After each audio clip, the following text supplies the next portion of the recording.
Hello everyone. இப்போ நம்ம இன்றைக்கி ஹெம்மிங் சொல்லிக் கொடுக்க போகிறோம். இன்றைக்கி இந்த கிளாத் இருக்கு இல்லையா, இந்த கிராஸ் பீஸை இதை இப்படியே மடக்கணும். ஹெம்மிங் பண்ணுறப்ப இந்த மாதிரி இப்படி மடக்கிறோம் இல்லையா,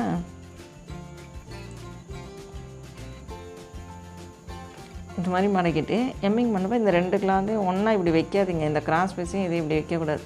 கொஞ்சம் ஒரு 1/2 இன்ச்சஸ் இப்படி கிராஸாக இங்கேருந்து இவ்வளோ டிஸ்டன்ஸ் இருக்கணும், இங்கேருந்து இது வரைக்கும் இவ்வளோ டிஸ்டன்ஸ் இருக்கணும். அந்த மாதிரி வச்சுட்டு நீடில் வந்து மெல்லிஸ் நீடலாக எடுத்துக்கணும். ரொம்ப திக்காக எடுக்கக்கூடாது, தின்னாக எடுக்கணும். அப்போ தான் உங்களுக்கு ஹோல்ஸ் வந்து சின்ன சின்னதாக வரும், புள்ளி புள்ளியாக ஹெம்மிங் பார்க்கறதுக்கு அழகாக இருக்கும். பெரிய நீடில் எடுத்திங்கன்னா ஊசி, கை ஊசி, இந்த மாதிரி ஹெம்மிங் பண்ணுற ஊசி பெருசாக இருந்துச்சுன்னா ஹெம்மிங் வந்து ரொம்ப பெருசாக இருக்கும். அந்த மாதிரி எடுக்காதீங்க. இப்போ இந்த மாதிரி இப்படி எடுத்துக்கிட்டோம் அப்படின்னா, இப்போ முடி போட்டதை கொண்டு வந்து இந்த இடத்துல இப்படி வச்சிடணும். வச்சுட்டு இதை இப்படி மூடி இப்படி கையால் அழுத்தி பிடிச்சிக்கிட்டு, இப்போ வந்து இது வந்து ஜாக்கெட் துணி இல்லையா, இது இந்த ஹெம்மிங் துணி, இந்த கிராஸ் கொடுத்துருக்கோம் இல்லையா, கிராஸ் பீஸ் துணியில் இப்படி எடுத்துகிட்டு இப்படி இழுக்கணும். அதே மாதிரி ஒவ்வொரு முறையும் இந்த மாதிரி சின்னதாக அதில் கொஞ்சம் குத்தி இதில் கொஞ்சம் இப்படி எடுக்கணும். அப்போ இந்த கார்னர் வரப்போ என்ன பண்ணிங்கன்னா, இங்கேருந்து இப்படி வந்து இது ஒரு முறை இந்த நூலால் இது சுற்றி விட்டுறணும். அவ்வளோதான். இந்த இடம் கரெக்டாகிடுச்சு இல்லையா. இப்போ இந்த பக்கம் திருப்பி இதை இப்படி வச்சுக்கிட்டு இந்த இப்படி நல்லா அழுத்தி விடணும். இப்படியே அழுத்தி விடணும். இப்போ இந்த ஜாக்கெட் வந்து கொஞ்சம் மொத்தமாக இருக்கிறதுனால நான் இப்படியே பிடிச்சிக்கிறேன். இதே 2x2 கிளாத் மாதிரிலாம் இருந்துச்சுன்னா இப்படி கையால் இப்படி மடக்கணும். இந்த 2 விரலால் இதை இப்படி பிடிக்கணும். இப்போ இது வந்து திக்காக இருக்குது இந்த கிளாத், அதனால் நான் இப்படியே பிடிக்கிறேன். இதை இப்படி நிற்கிது இந்த கிளாத் இல்லையா. இப்போ நான் என்ன பண்ண போகிறேன், இங்கே இப்படி குத்திட்டேன்னா இப்படி எடுக்கணும். கிராஸாக தான் நீங்கள் வந்து இந்த நீடில் இந்த மாதிரி கிராஸாக குத்தணும். ஸ்ட்ரெயிட்டாலாம் குத்தக்கூடாது, கிராஸாக கொண்டு வரணும். அந்த மாதிரி கொஞ்சம் கொஞ்சம் டிஸ்டன்ஸ் விட்டு, ரொம்ப பக்கத்துலேயும் குத்தக்கூடாது, ரொம்ப தூரமாகவும் குத்தக்கூடாது. ஒரே ஈவனாக இருக்கணும் டிஸ்டன்ஸ். அடுத்தது இன்னும் கொஞ்சம் கொஞ்சமாக பண்ணிட்டு வரலாம்.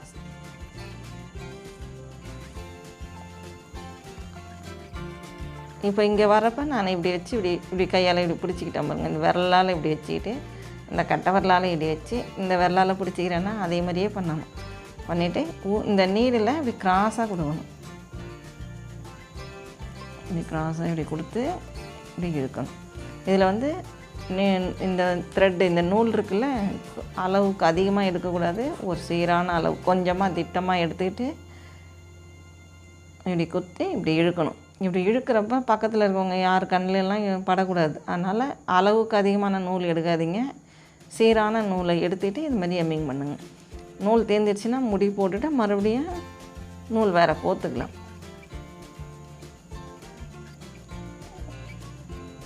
சின்னதாக இந்த மாதிரி. இப்போ இங்கே பார்க்குறப்ப என்ன ஆகும், புள்ளியாக தெரியும். ஒரே டிஸ்டன்ஸாக இருக்கும், தெரியுது இல்லையா, ஈவனாக இருக்கும் டிஸ்டன்ஸ். ஒன்று பெருசு ஒன்று சின்னதெல்லாம் இல்லாமல் புள்ளியாக தெரியும். அது சின்ன நீடிலாக வச்சுக்கிட்டிங்கன்னா புள்ளி வந்து சின்னதாக தெரியும், நூல் போட்டால் தெரியும்.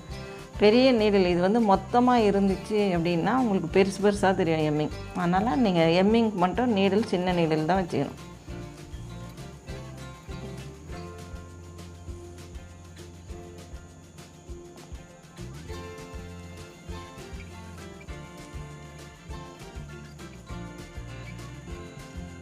இப்படி பிடிச்சிக்கணும். இந்த துணியை இப்படி வச்சு கட்டை வரலால் இப்படி அமைக்கி இங்கே இந்த மாதிரி பிடிச்சிக்கணும்.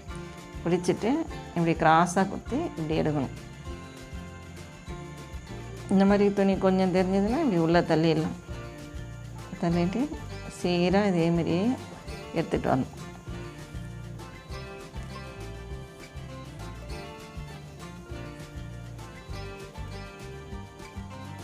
இப்போ நல்லா கவனிங்க. இப்படி எதனா பண்ணிட்டு வரேன். துணியை மடிக்கணும்.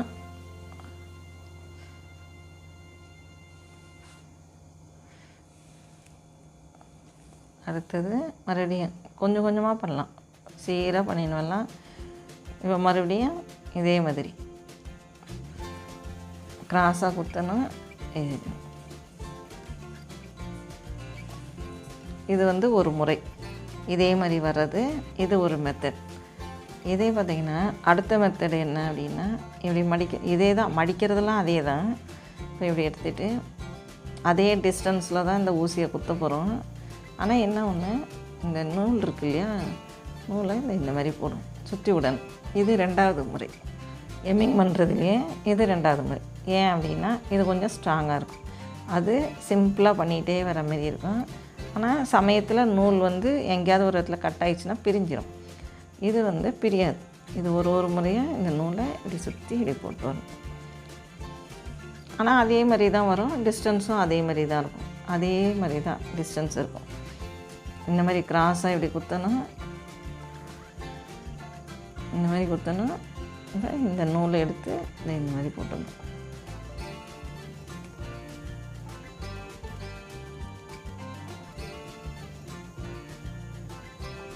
இது ஹெம்மிங்கில் 2வது வகை. இதை ஃபாலோ பண்ணிங்கன்னா ஜாக்கெட் பிரியாது. இப்படியே ஒரு முறையும் ஊசியில் நூலை சுற்றி விடணும். இது மாதிரி வைக்கணும்.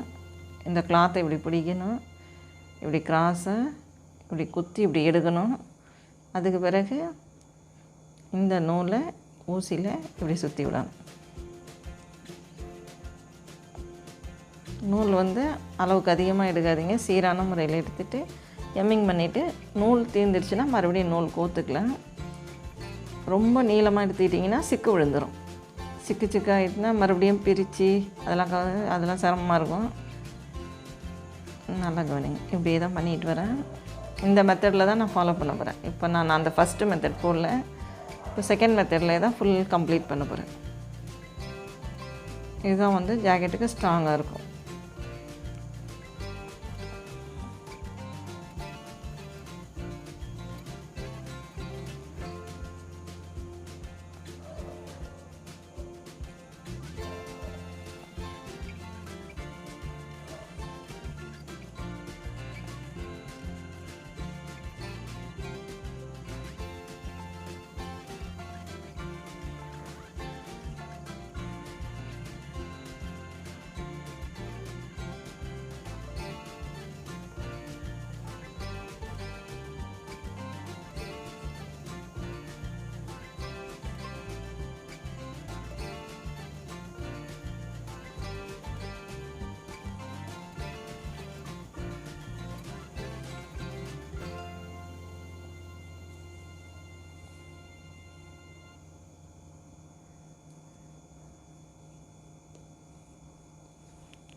இப்போ பாருங்கள், வித்தியாசம் தெரியும். இப்போ ஃபஸ்ட்டு மெத்தடில் நம்ம போட்டதில் இந்த மாதிரி இருக்குது, சீராக இப்படியே வரும். இங்கே பார்த்தா இந்த மாதிரி தெரியும். இப்போ அது ஃபஸ்ட்டு எம்மிங்கு. 2வது எம்மிங்கில் நாட் போட்டு போடுறது, ஊசியில் நூலை சுற்றி போட்டு வர்றது. இதுவும் இந்த பக்கத்தில் அதே மாதிரி தான் தெரியும், இங்கே மட்டும்தான் வித்தியாசம். ஆனால் அதை விட முதல் முறையில் செஞ்ச எம்மிங்கை விட 2வது முறையில் செஞ்ச எம்மிங் தான் நல்லா ஸ்ட்ராங்காக இருக்கும். அதனால் இதையே ஃபாலோ பண்ணிங்க. நீங்கள் ஜாக்கெட்டில் எம்மிங் பண்ணிங்கன்னா எம்மிங் ரொம்ப முக்கியம். இப்போ லைனிங் கிளாத்தில் யாரும் எம்மிங்லாம் பண்ணல, அதிலே மடித்து தைச்சிட்றாங்க. ஃபேன்சி ப்ளவுஸு, டிசைனர் ப்ளவுஸ்னால் அதிலே டிசைன் பண்ணிக்கலாம். எம்மிங்னு எடுத்துக்கிட்டிங்கன்னா இந்த எம்மிங்கே பண்ணிங்க. ஒவ்வொரு முறையும் பண்ணுறப்ப இந்த நூலை இப்படி சுற்றி விடணும்.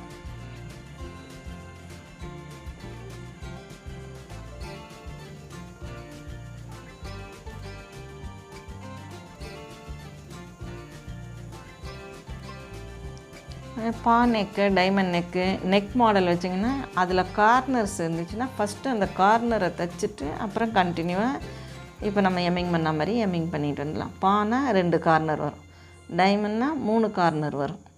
அந்த கார்னரை நல்லா மடித்து தைச்சிடணும். அதுக்கு பிறகு இந்த மாதிரி தைச்சிக்கிட்டு வரணும். கொஞ்சம் லூஸாக இருந்துச்சுன்னா இப்படி இழுத்திங்கன்னா டைட் ஆகிடும். இந்த மாதிரி இப்படி குத்தணும், இதுமாரி எடுக்கணும்.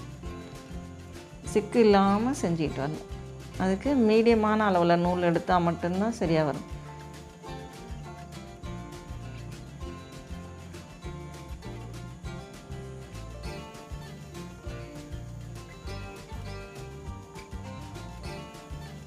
இப்போ நல்லா கவனிச்சிருப்பீங்க எப்படி செஞ்சுட்டு வந்திருக்கேன்னு. ஒரு முறையும் ஊசியை இப்படி குத்தி விட்டு இந்த நூலை எடுத்து இப்படி சுற்றி விடுறது தான் ஸ்ட்ராங்காக இருக்கும். இதே ஃபாலோ பண்ணிங்க. ஜாக்கெட் பிரியாது. ஜாக்கெட்டே கிழிஞ்சாலும் எம்மிங் வந்து பிரிஞ்சு போகாது, நல்லா ஸ்ட்ராங்காக இருக்கும். 2 மெத்தட் இதில் சொல்லியிருக்கேன். ஃபஸ்ட்டு மெத்தடு பார்த்துருப்பீங்க. இது 2வது மெத்தடை ஃபாலோ பண்ணிங்க.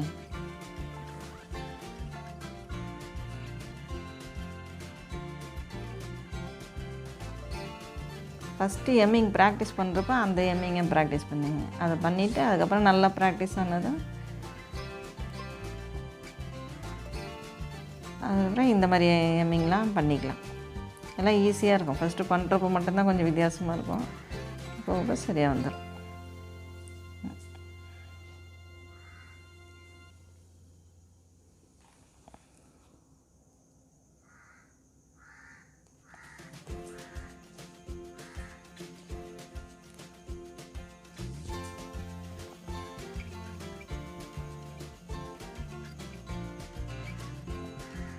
நல்லா டைட்டாக இழுத்து விடணும் நூலை. இப்படி சுற்றி விட்டு இப்படி ஊசியை இழுக்கிறப்ப டைட்டாக இழுக்கணும். ஆனால் நூல் கட் ஆகக்கூடாது. நல்லா இழுத்து விடணும்.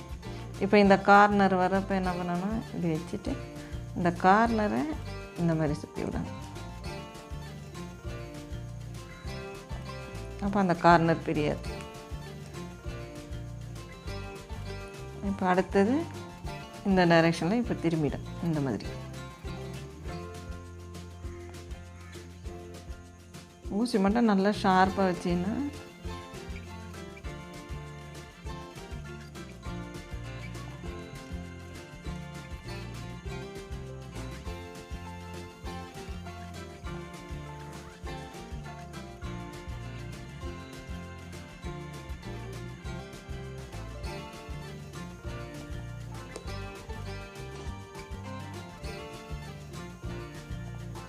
இது எண்டு. இதை வந்து நல்லா ஸ்ட்ராங்காக போட்டு அவ்வளோதான், கம்ப்ளீட் ஆகிடுச்சு. எம்மிங் பண்ணியாச்சு.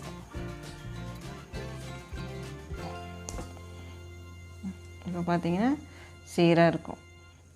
இப்போ பாருங்கள் எவ்வளோ க்ளீனாக இருக்குதுன்னு. இதே மாதிரி ஃபாலோ பண்ணி செய்யுங்க. அதுமாதிரி கொக்கி கட்டுறது, ஐ கட்டுற வீடியோலாம் போட்டிருக்கேன். அதையும் போய் பாருங்கள். ஒவ்வொன்றா ப்ராக்டிஸ் பண்ணுங்கள். அப்புறம் நான் போடுற ஒவ்வொரு வீடியோவும் ஃபாலோ பண்ணுங்கள். உங்களுக்கு எல்லாமே ஈஸியான மெத்தடில் சொல்லிகிட்ருக்கேன். அதை அப்படியே கண்டினியூ பண்ணிங்க.